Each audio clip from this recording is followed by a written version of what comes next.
Painted painless learning. નમસ્કાર વિદ્યાર્થી મિત્રો, આજે આપણે ધોરણ 6 વિષય ગુજરાતી અને પાઠ નંબર 20 બહેનનો પત્ર બરોબર એના વિશે ચર્ચા કરવી છે. ખાસ કરીને નીચેના પ્રશ્નોના ઉત્તર એક બે વાક્યમાં લખવાના છે. એક પક્ષી બીજા પક્ષીને પત્ર લખે તો કેવો લખે, કલ્પના કરીએ અને લખો. કોયલબેન પત્ર લખે છે, ગીર નિવાસ, તારીખ 22/1/22 રોજ. પ્રિય સખી ચકલી, કેમ છે બેન, મજામાં ને? તારો પત્ર મળ્યો, વાંચીને ખૂબ આનંદ થયો કે તું ગીર આવવા માંગે છે. હું ખુશ છું ને દુઃખી પણ, કેમ કે તારે અહીં આવવાનો મને આનંદ પણ છે અને ગીરનું જંગલ પહેલાં જેવું રહ્યું નથી. હવે ઘટાદાર વૃક્ષો રહ્યા નથી. લોકો પોતાના સ્વાર્થ માટે જંગલોનો નાશ કરી રહ્યા છે. મને મારી કે તારી ચિંતા નથી, પણ આપણા ભવિષ્યની ચિંતા છે.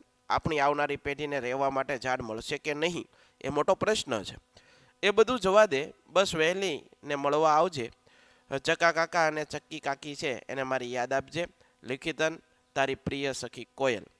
આ રીતે એક પક્ષી બીજા પક્ષીને પત્ર લખે એની વાત કરીએ આપણે. નીચે તમને મનપસંદ વૃક્ષનું ચિત્ર ચોંટાડી વૃક્ષ આપણને કેવી રીતે ઉપયોગી છે તે લખો.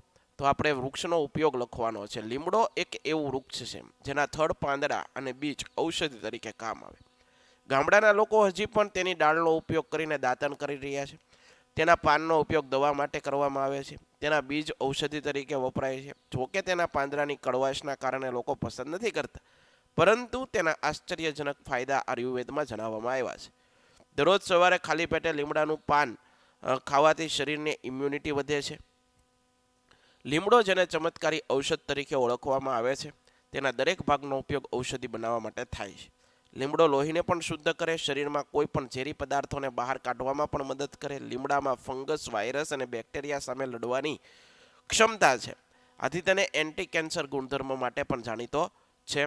આ વાત કરીએ આપણે. મિત્રો, હજી સુધી જો તમે અમારી પેન્ટેડ એપ્લિકેશન ડાઉનલોડ નથી કરી તો આજે જ ગૂગલ પ્લે સ્ટોર પર જઈ અને પેન્ટેડ એપ્લિકેશન ડાઉનલોડ કરો, જેની અંદર તમને દરેક વિષયના સ્વાધ્યાય પોથી, સ્વ અધ્યયન પોથી, એકમ કસોટીના સોલ્યુશન સાથેના વિડીયો ઉપરાંત દરેક વિષયના વિષય વાઇઝ ડીપલી વિડીયો લેક્ચર, ધોરણ 9 અને 10ના વિદ્યાર્થીઓ માટે લાઈવ વિડીયો લેક્ચર્સ. આ ઉપરાંત તમને દરેક વિષયની વિષય વાઇઝ પીડીએફ પણ પ્રોવાઈડ કરવામાં આવશે.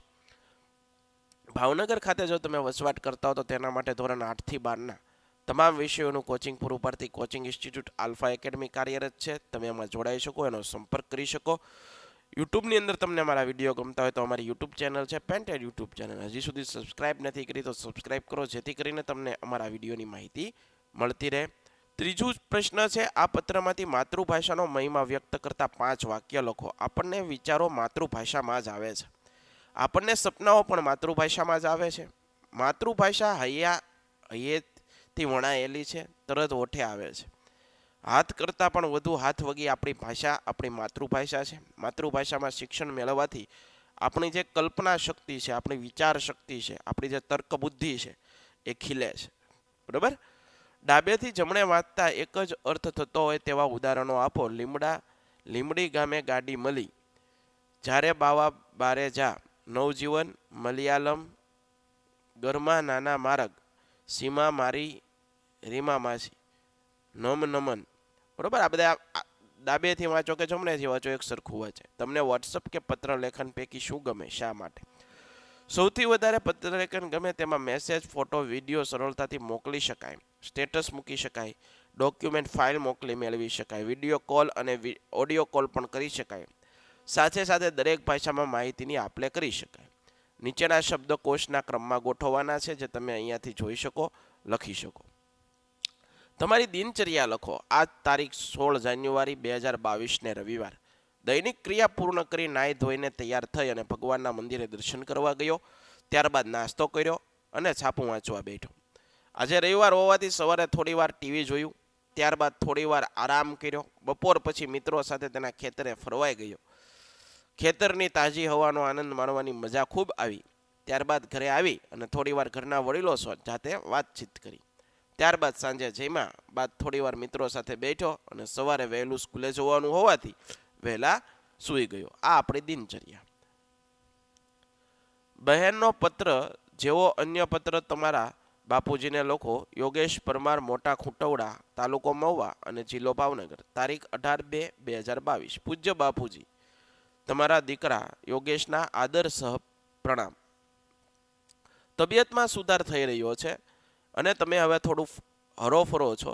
અત્યારે અમારી શાળામાં માતૃભાષા સપ્તાહની ઉજવણી થઈ રહી છે, જેમાં ઘણા બધા ભાષાવિદો, સાહિત્યકારો, કવિઓ, લેખકો બરોબર અમારી શાળામાં આવી ભાષા વિશે ખૂબ જ ઉપયોગી માહિતીઓ પ્રદાન કરી રહ્યા છે.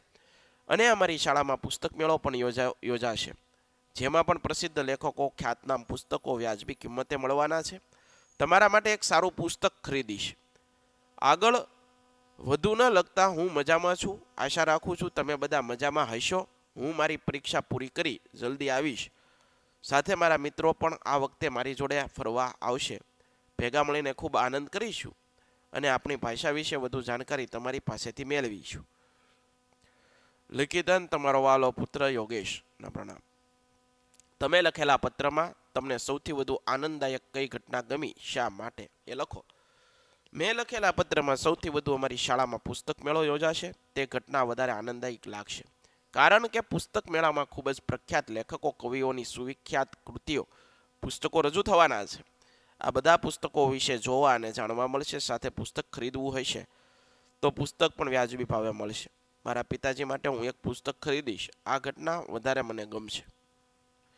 ઉપરોક્ત સાઇન બોર્ડમાં ઉલ્લેખ થયેલ બધા શબ્દો પૈકી ગુજરાતી અને અંગ્રેજી શબ્દોની યાદી બનાવો. ગુજરાતી શબ્દો તો અહીંયા દર્શાવેલા છે અને અંગ્રેજી શબ્દો જે અહીંયા દર્શાવેલા તમે લખી શકો.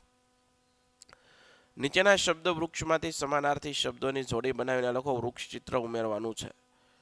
જગત તો એના સમાનાર્થી દુનિયા, સ્વપ્ન તો એનું સમણું, વંદન તો પ્રણામ, ઝાડ તો વૃક્ષ, ખજાનો તો ભંડાર, પંખી તો પક્ષી, ખુશ તો રાજી. આશા રાખું મિત્રો આ સોલ્યુશન તમને ગમ્યું હશે. ફરીવાર નવા વિડીયો સાથે મુલાકાત થશે. ત્યાં સુધી જય હિન્દ, જય ભારત, ધન્યવાદ. Painted Painless Learning.